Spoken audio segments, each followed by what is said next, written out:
Hey Wolfpack, welcome to Eunoia. Thank you for tuning in. It's your host, Sable Danielle, and today we are joined by Michelle and Sherri, two mental health professionals. Hi, ladies. Hey. Thank you for being here. Mm-hmm. And today we're going to dive right into the top mental health topics to get some professional perspectives. So, if you guys would like to introduce yourself. Go ahead first, Sherri. I'm Sherri Wick. I am Sherri S. Wick, excuse me.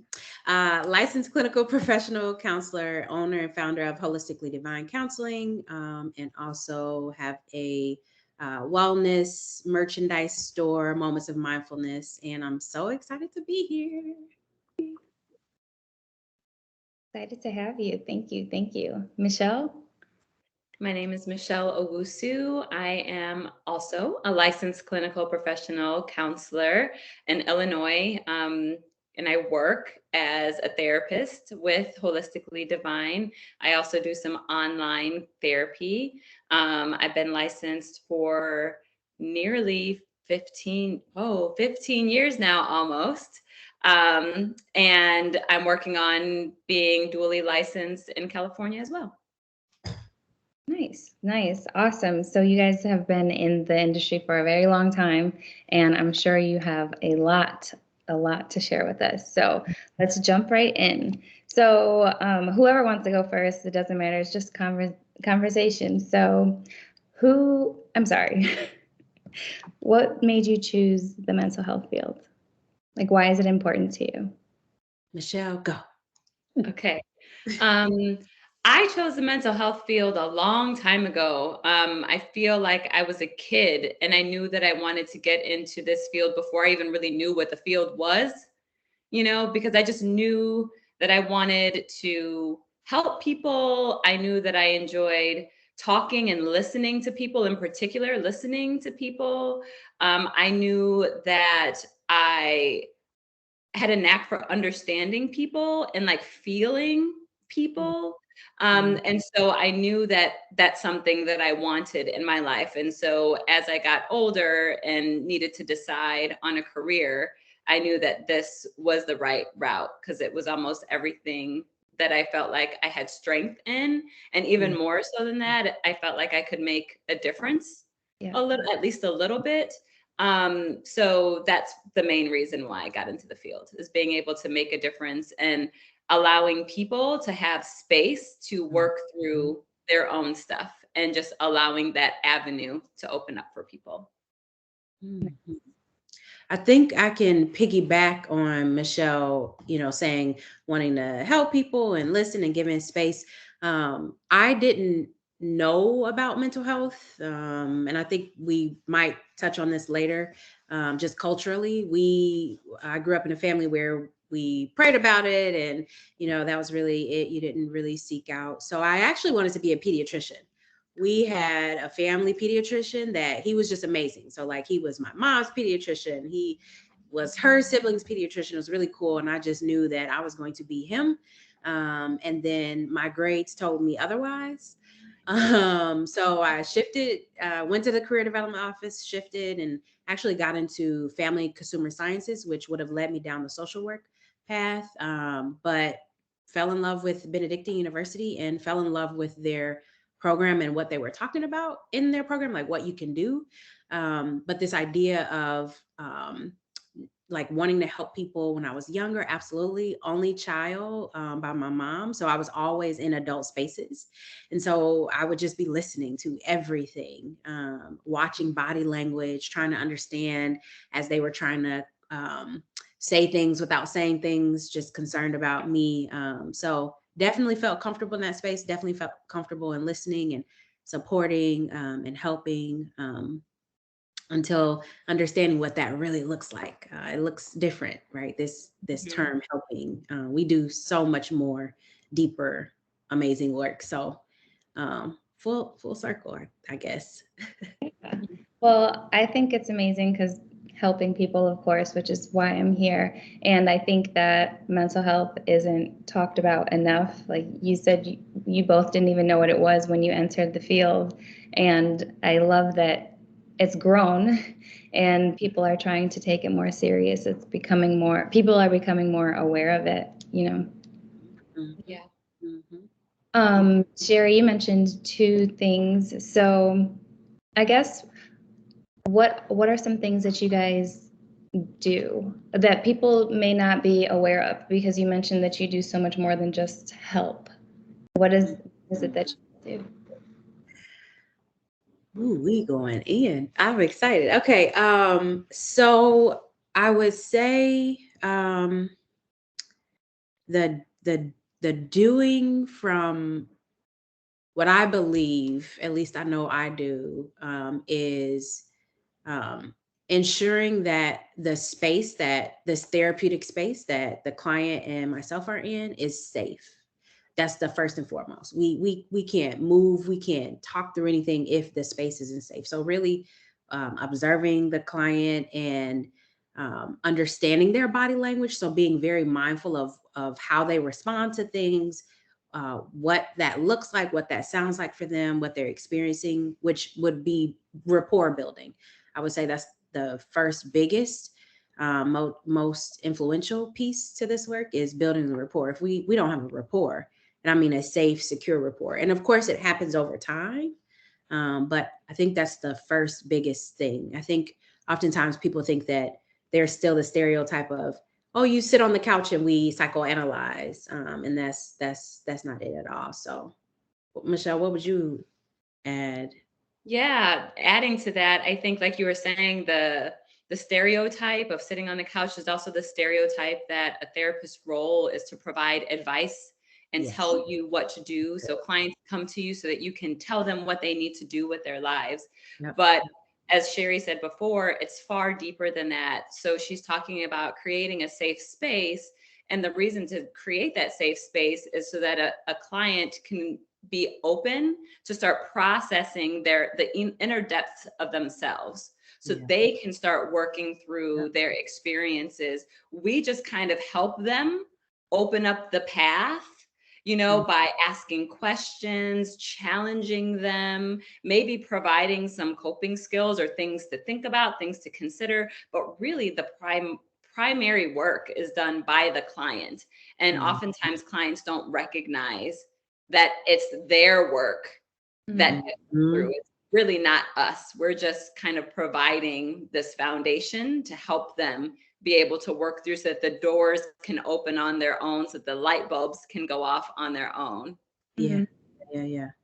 I think that's really crucial, and I love that you both use the term safe, because it doesn't seem like there may be enough safe spaces to actually talk about those things. A lot of people don't even really feel safe within themselves. So it's that you all are able to provide that space for people to dig deeper and explore and cope with the things that are harder for most people to cope with. Are there any other stigmas that you feel like you would like to talk about or maybe shed light on? Well, one of the biggest stigmas that comes to my mind, as Sherri was talking about culturally, the viewpoint on mental health. And I think that a strong stigma has been that therapy is only for the weak. Like you're crazy if you go to therapy.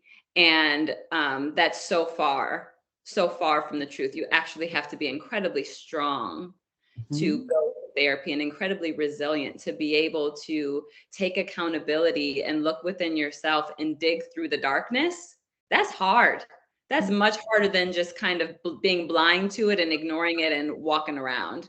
Really being open to going there with ourselves is really difficult. So you have to kind of be a strong person to do that. So that stigma of feeling like you're weak, everybody needs assistance. We all need support in some way, shape, or form. And we can't always just get it organically. Sometimes we have to really intentionally create the space to do that. Therapy is a space to do that. Oh yeah. I think just to add just something, I mean, that's huge. I think for many people, they might think that there's going to be judgment, and we literally are trained to ensure that we're not coming in with our own judgment, our own beliefs, and then telling the clients, but really a judge-free zone. As Michelle was saying earlier, we ask questions, we challenge, we probe, but it's all based on what the client is saying. It has nothing to do with what we're saying. They're giving us the information. We're just trying to help them understand it for themselves a little bit deeper. But that the stigma is huge.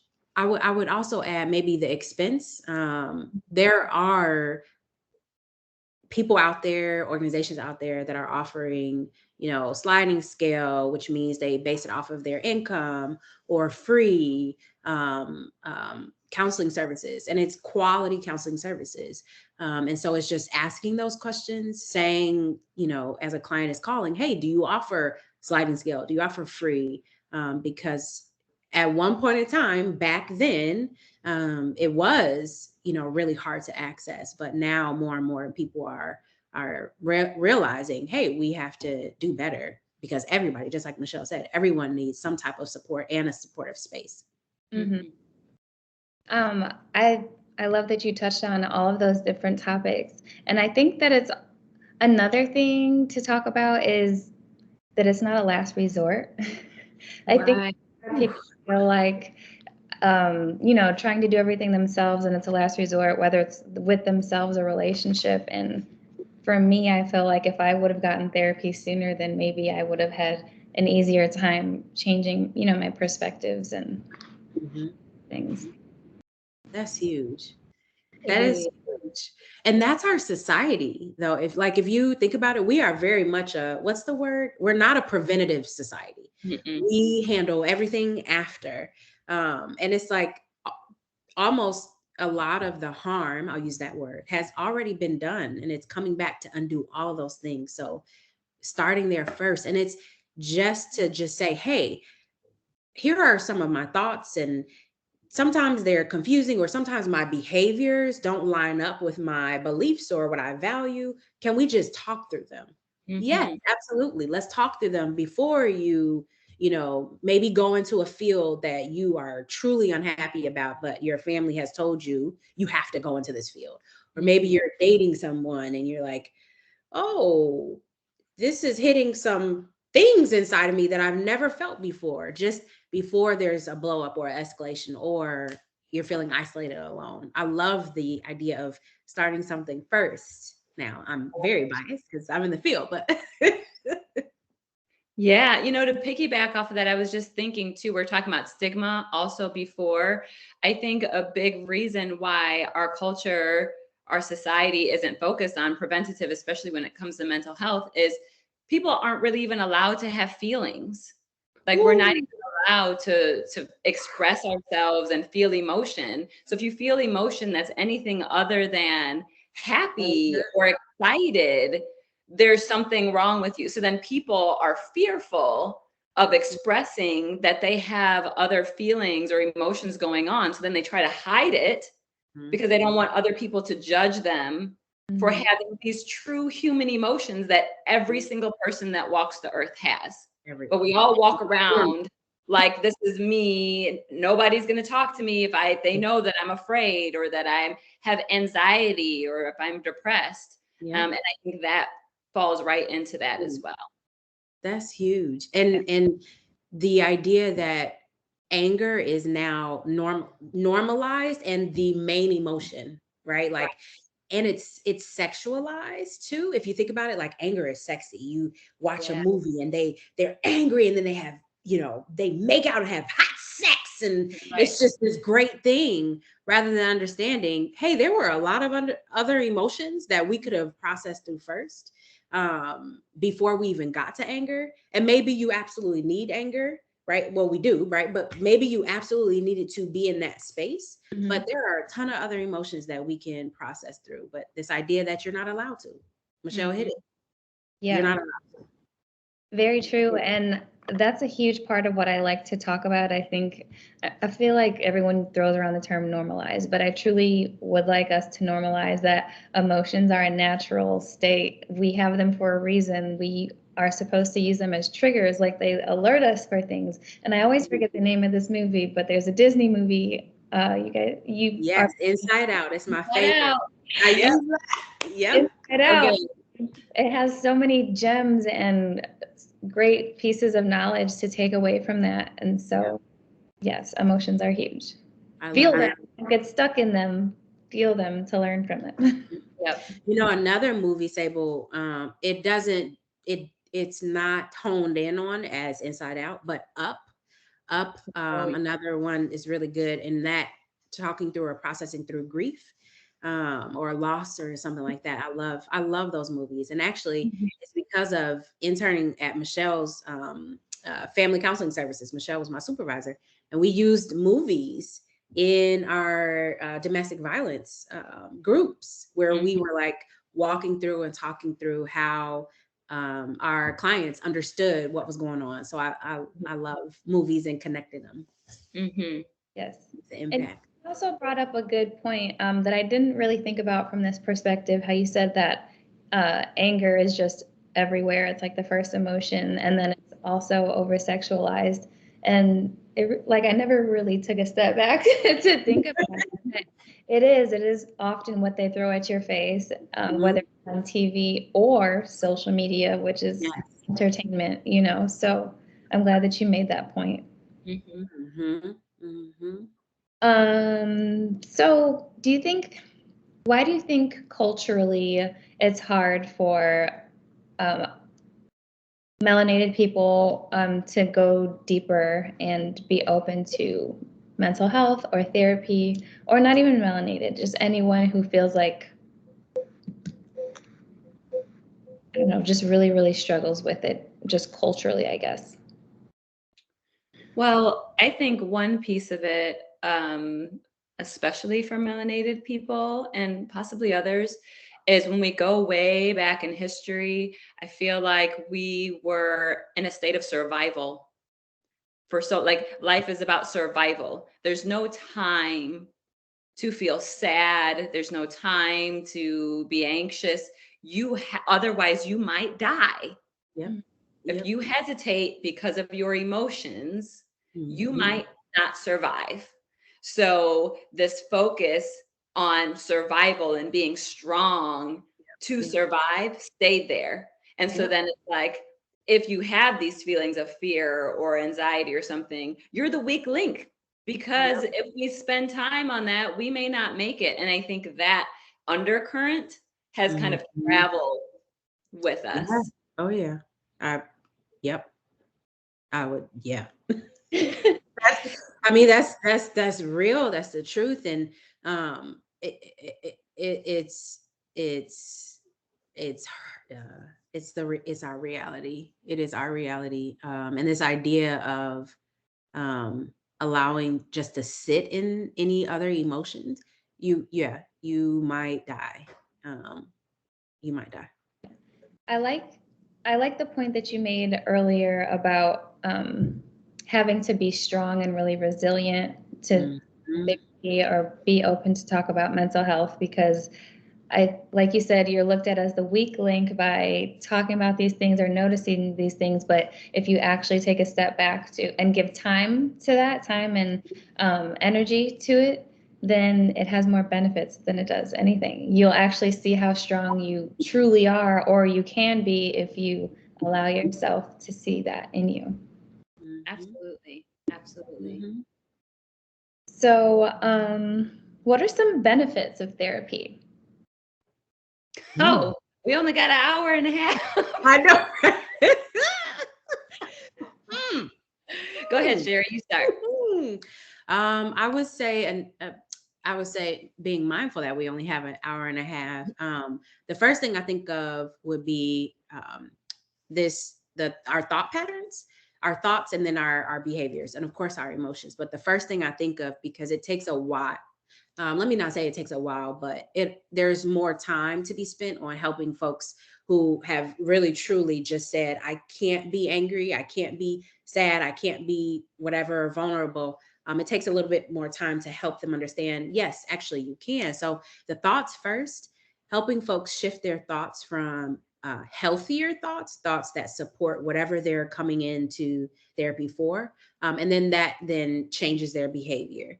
So it could be something more smaller, but very impactful of being intentional, say in the morning, right? A lot of people, really that I've worked with really want to utilize their morning or evening to just check in and see what their day was like. But because we at one point in time we were in a go go go go go society, there was never any time for that. So I think first, this idea of checking in with self, the thoughts changing, behaviors changing. I think another piece is believing in themselves. Clients really coming from a space of just not believing in themselves, not loving themselves, not caring for themselves, removing the comparison. It's so many. Go ahead, Michelle. Tag team in. Go. One of the things that I was thinking about too is the idea of even recognizing what is going on internally, because sometimes we have a feeling, a visceral feeling that something's not right, but it's hard sometimes for a person to recognize what is not right. And it takes the time of starting to talk through it for them to go, oh, this is where this stems from, or this is why I'm feeling this way, or I've adopted this pattern of behavior or thinking that I didn't know was impacting me this way. So even just being able to start to recognize what those things are that we need to address. Also, I think so many people, far more than we could even imagine, have experienced so much trauma and difficulty in their past. And because we come from this space of just deal with it, move on, we don't recognize how much burden that trauma has carried with us. And so therapy allows a person to kind of work through what that trauma was and no longer allow that trauma to control who they are today. And just opening up the pathways for that, I think is a huge benefit. Just the space to be able to process whatever we're internalizing and being able to take accountability, recognizing that those feelings don't have control over us, that we do have some accountability and being able to be more in control so that we can feel better. Yeah, the list can go on and on and on. You both hit so many things on the head for me. And two things. You were mentioning that, I'm sorry, I'm just drawing a blank. What was the last thing that you just said, Mish? The trauma and not being able to recognize the internal. Yeah, we soak up so many things. So when you mention trauma, it's like from childhood on. It's not necessarily just from family or just from, one thing. It's from everything that you've been impacted by from childhood, family, friends, school, job, the random person on the street that looked at you the wrong way, and all of those things. Social media. Social media. And all of those things control us until you are like, wait a minute, that's really thought. That's not, so I was trying to bring back both of those points that you mentioned. I think they're very important for people to know. Like, you have more control over your mind than you think. You just have to pause. And all of that, I typically say we have been carrying around since birth, this imaginary book bag. So all of those things, everything we've experienced is in our book bag. And then it begins to get really heavy. And then it starts to smell. And then it starts to impact our behavior and our thoughts. And now we're like, what is going on? If we only knew that we can look at something and process it and say, is that mine? Nope, actually, that's not mine. That's my grandmother's behavior that ended up being passed on, or that social media post that, really triggered me, but it's not about me. If we only had the skills to prevent it. Yeah.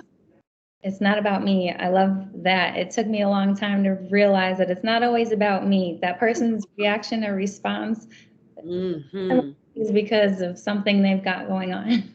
Yep. Mhm. Yep. Yep. So, you mentioned grief earlier too. So, do either of you have any advice for people dealing with grief, tips to kind of overcome grief, or if you are feeling kind of lost, in a sunken place? Go ahead, Mm-hmm. Sherri.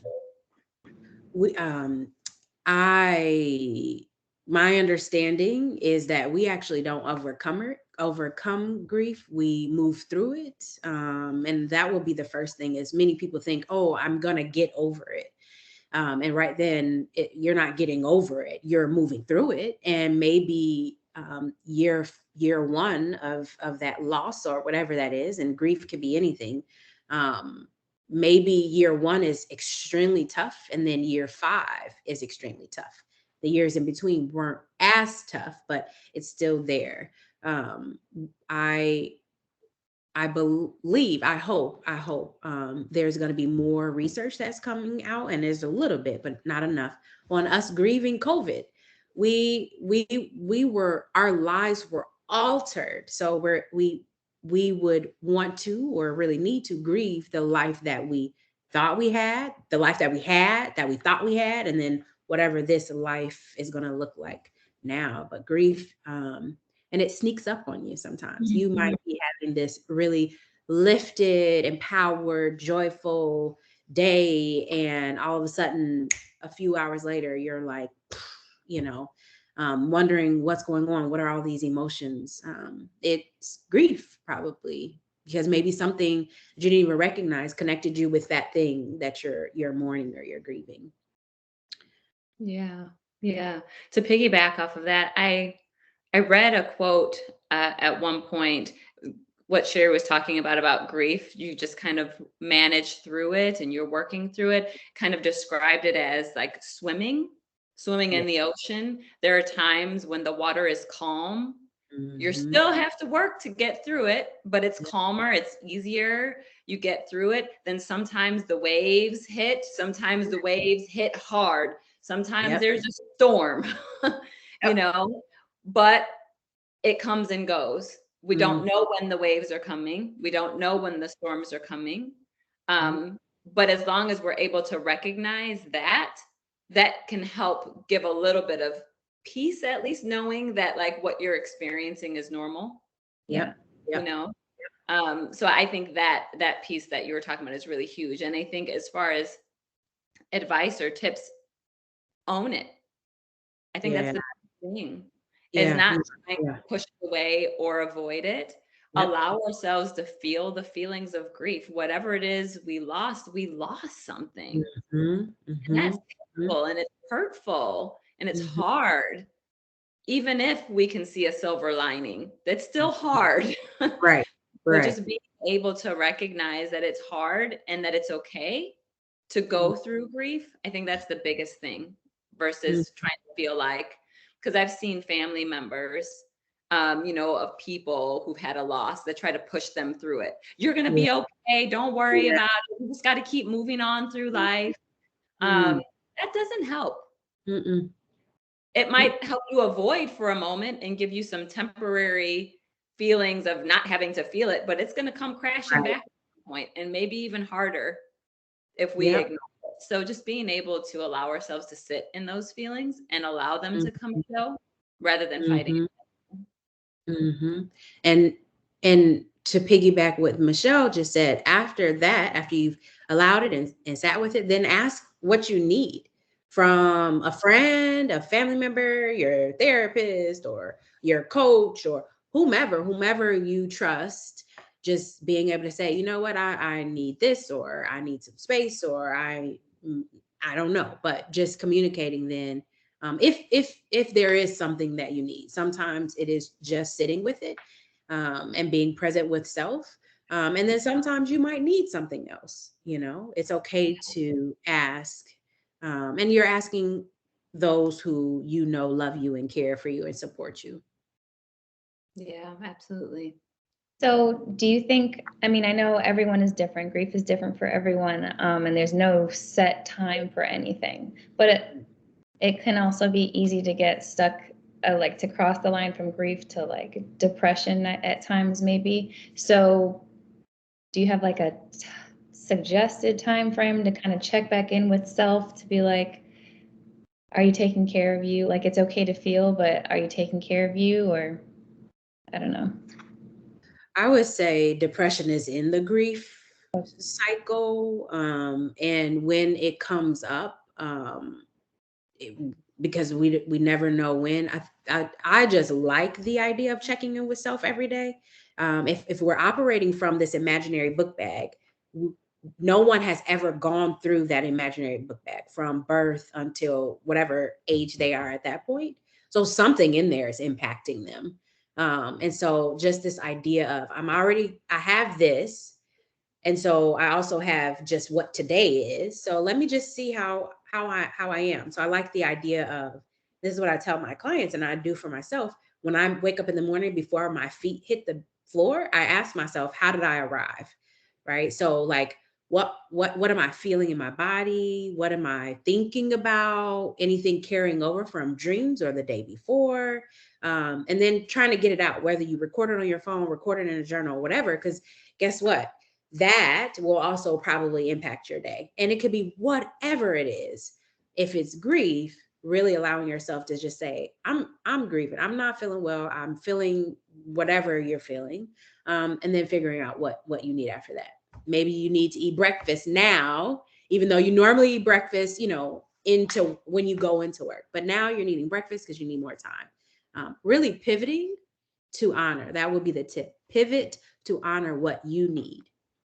Because oftentimes we just keep going. Oh, well, I feel this way, but it's fine. It'll blow over. No, you don't have to do that to yourself. You don't. You know. Yep, I agree with everything Sherri said. I don't think there's a timeline at all. The only timeline is a daily check-in, a regular check-in, being aware of your body's frequency and knowing where you're at on a day-to-day basis. There are certain days where you are operating at a higher frequency or a lower frequency, and knowing what I need on those days every day. Every day. Mm-hmm. Sometimes you might be checking in a couple of times. We get hit with so much. We get hit with so much. We have to. We have to. If we want to talk about survival, that's surviving. That's understanding what's going on with us, with all this information we're getting hit with. Yep, exactly. Nice. Those are all tips that I think everyone can use every single day. And honestly, I wasn't even, you guys said it way more often than I was thinking. I was thinking you were going to say every couple of days, allow yourself to feel. You said no, check in every day. Check in every day, which I love. And since we're already on the heavier topics a little bit, moving into depression, we can go a lot of ways with that. So what tips would you give to people from the outside allowing their loved ones to grieve? Like things to look for to make sure that their loved ones are okay while they're grieving. Mm-hmm. Well, I think if we're talking about a loved one, we typically have an idea of how that person operates on a day-to-day basis.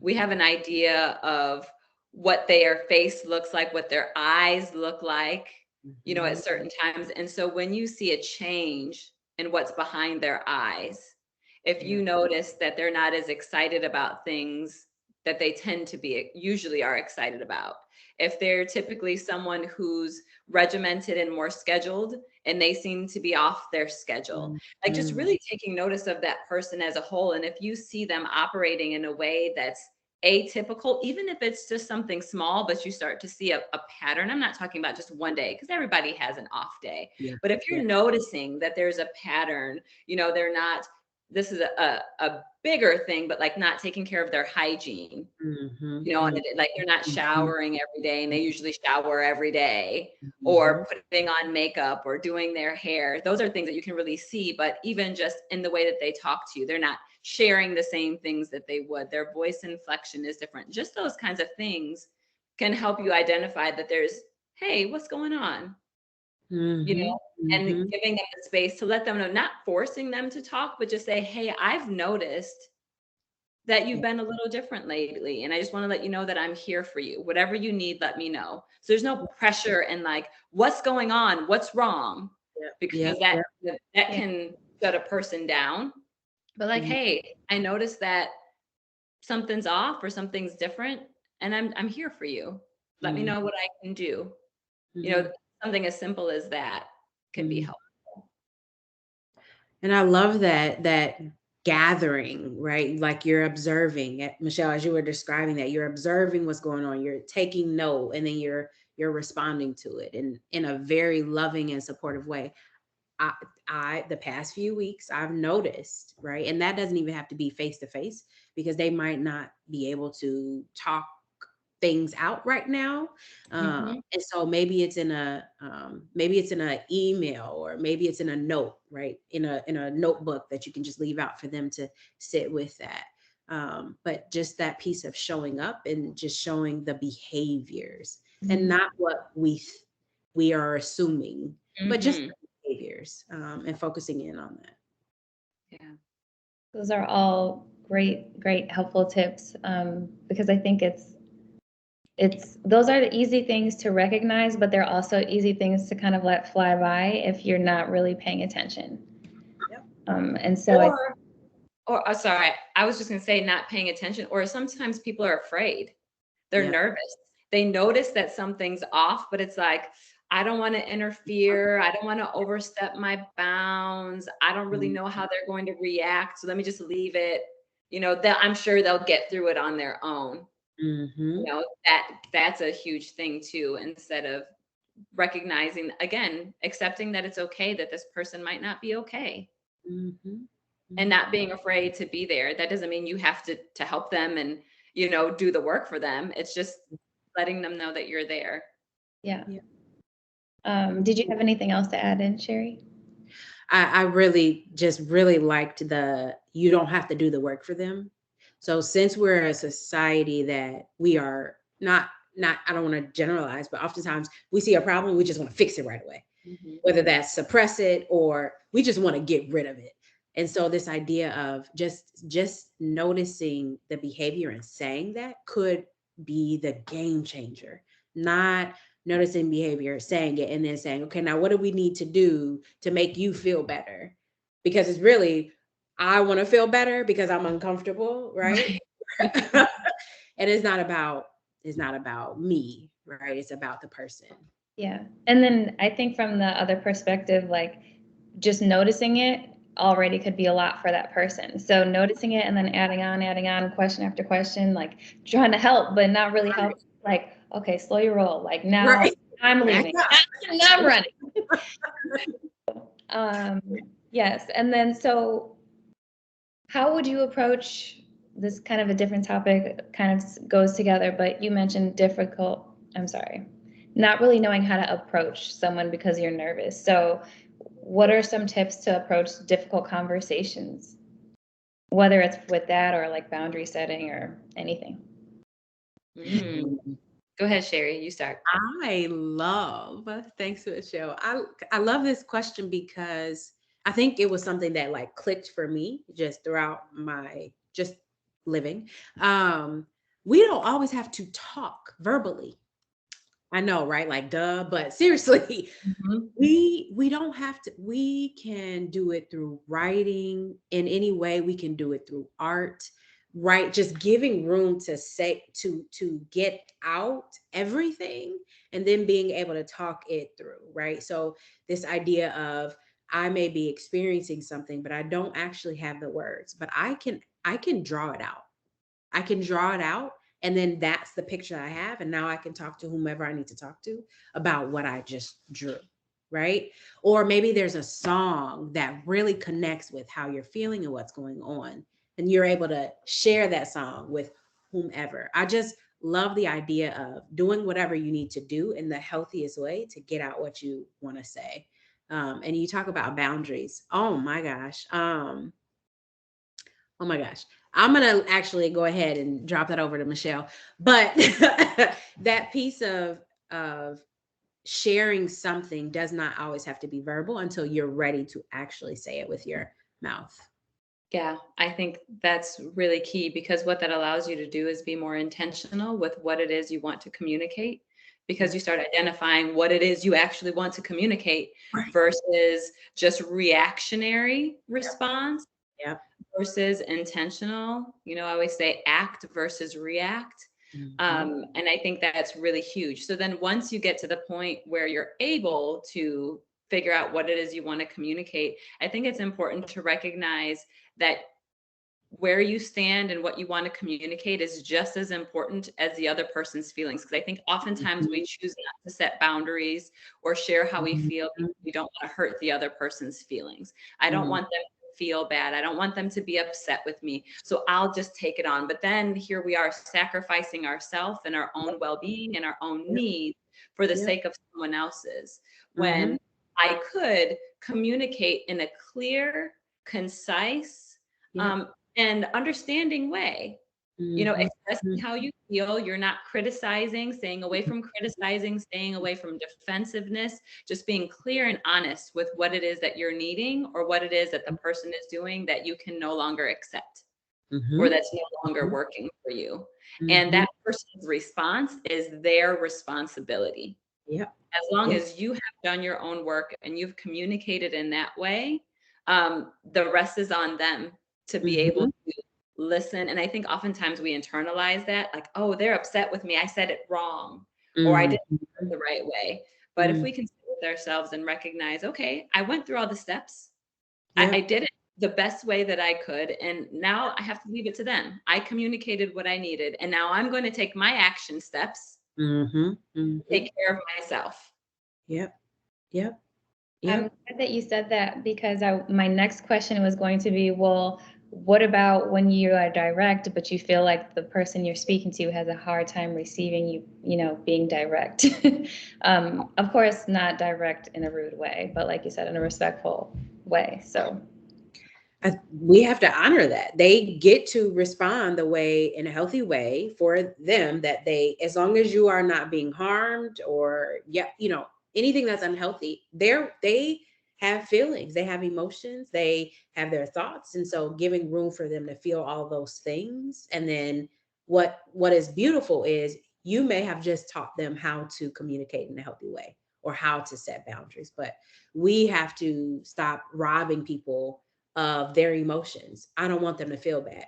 Sure, sure. You don't, right? Because you're a human and you care, but it's okay if they feel other feelings besides happy, right? Mhm. Going back to what we started with, what Michelle was saying, all of these emotions that for some reason we are not allowed to feel. So giving room for that. And even if you're noticing it, if you are in a space where you're noticing like the body language shift, wow, like what I just said really shifted your body. I mean, that might have been a therapy response, a therapeutic response, but still noticing.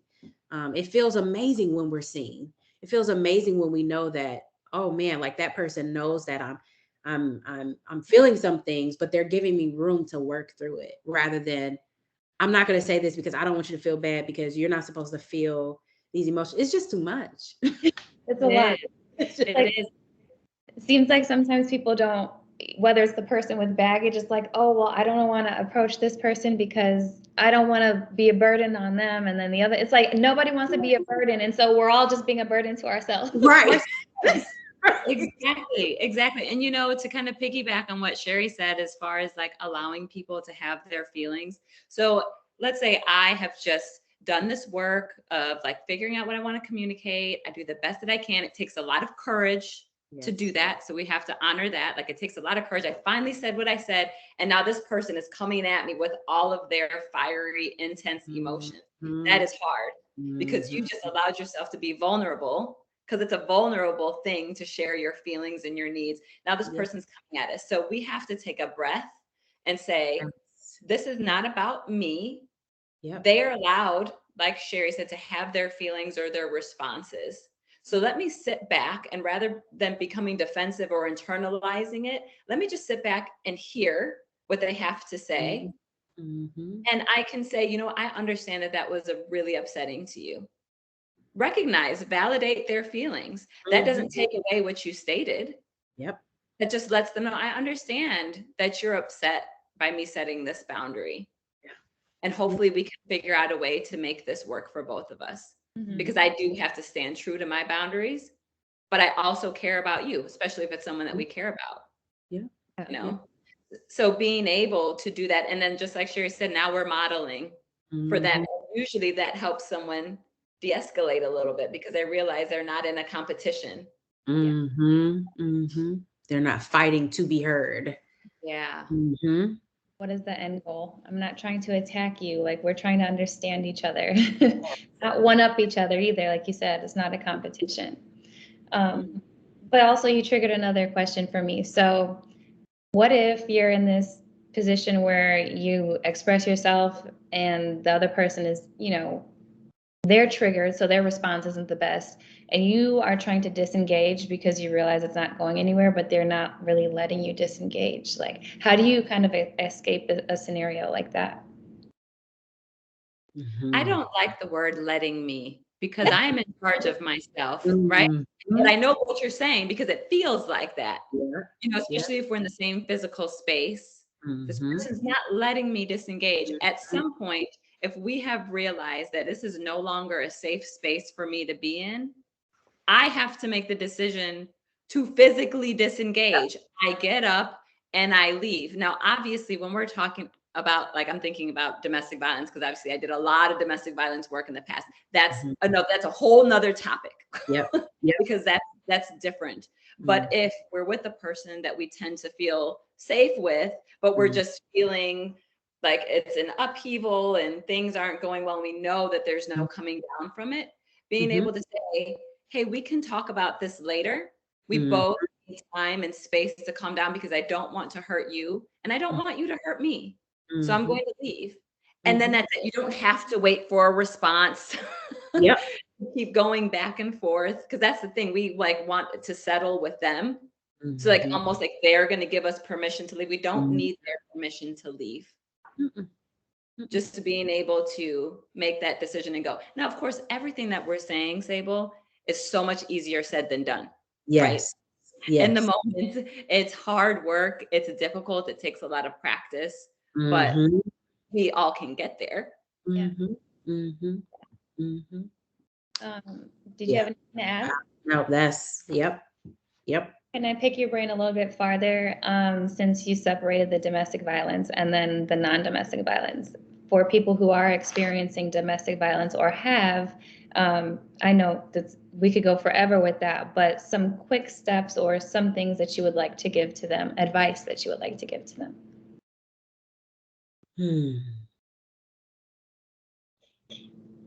Seek out support. Yeah. That's one of the biggest keys, because oftentimes when people are in a domestic violence situation, they don't recognize that they're not the only one. They don't recognize that there's actually help and assistance there to help them work through the logistics of what that means and the severity of their situation. And obviously domestic violence is a huge spectrum. So, you know, there's so many different dynamics that could be going on, but just reaching out for support in some way, shape, or form, I think, is huge. Recognize that you are not in a safe space. Like, so a lot of times you realize that things don't necessarily feel right, but if you're not being abused 100%, I don't even want to say 100%. I'm going to take all that back because it's very sensitive. How do you, if you don't recognize that you're in a space that's worse than what you think, I guess, what would you say to those folks? Or what are signs to look for in regards to awareness? I think the key is recognizing that you're feeling just something different. Mhm. And it's making you feel concerned. You're questioning things. There may be fear there of safety, even just a one moment. Um, and again, we're a reactionary society. But if we allow ourselves to really say, okay, something's different and I don't like it. I'm not liking this. That seeking out support. Again, this is such a huge topic, very sensitive, but anything. And when Michelle was talking about reaching out support, calling organizations, hotlines, and just saying these things. So as experts can share and ask more questions to get a bit more of an understanding to guide. And I also just wanted to say, in reaching out for support, all websites, so if you're online on the computer, your phone or anything, there's always a button that you can excuse me, that can shut everything down so it doesn't show what you've been looking up, because that's another piece to it, right? Keeping yourself safe from whoever's harming you in any way, shape, or form, mentally, emotionally, physically, spiritually, financially, all of those things. There's always a way to not show that you're looking up this information. Or when you're calling, folks on hotlines understand that you can now start saying different things, like, Sable, you and I are talking, I'm telling you all these things, I'm the client. And then all of a sudden, the person that is harming me or the people that are harming me just came in the room. Now I can talk to you in a different way, right? So they don't recognize that I'm reaching out. That just getting that information out there so people know you can reach out and there's ways to keep you still safe. Yeah. And piggybacking off of what Sherri was saying, she was saying like any type of abuse. I think that is so key, because oftentimes people believe that physical abuse is the only type of domestic abuse. Um, when we're talking about safety, we're talking about all different ways. You can be in a domestic violence relationship that does not include any physical abuse at all. There's so many, I mean, mental and emotional abuse are even more significant than physical abuse, because physical abuse does not come without emotional or mental. And so being able to recognize that just because I'm not being physically hurt doesn't mean I'm still not being hurt by this person. I'm glad that you said that. There's a later episode, I have a person on there who was in a domestic violence situation, and she also mentioned financial abuse. A lot of people, maybe don't think about that as abuse either. So that's another form. Oh, yeah. And I also love that you both mentioned that you're not alone. I think a big piece, and whether it's domestic violence or even just owning your emotions, the dark space that you're feeling in, is you're not alone. Every single human in the world has felt alone, and we all have these same emotions. So we are never alone. We always have a resource or someone to reach out to who will understand. And I think also, when it comes to domestic violence, from what I've seen with my clients, there's a very big sense of shame that comes along with being in a domestic violence relationship. And for that reason, oftentimes people don't reach out, or they don't try to leave, because they don't want people to know that they're experiencing this, because in some way it's their fault. Or, people are going to be upset with them or judge them for staying in this relationship. And so that idea of recognizing that I'm not alone, and that people can get sucked in to those kinds of relationships very easily. Very easily. Yeah. Yes. It's very easy to get sucked in. So people shouldn't point fingers, be like, oh, that could never be me, because it could very easily be. If you've never experienced something, it could very much be just like that.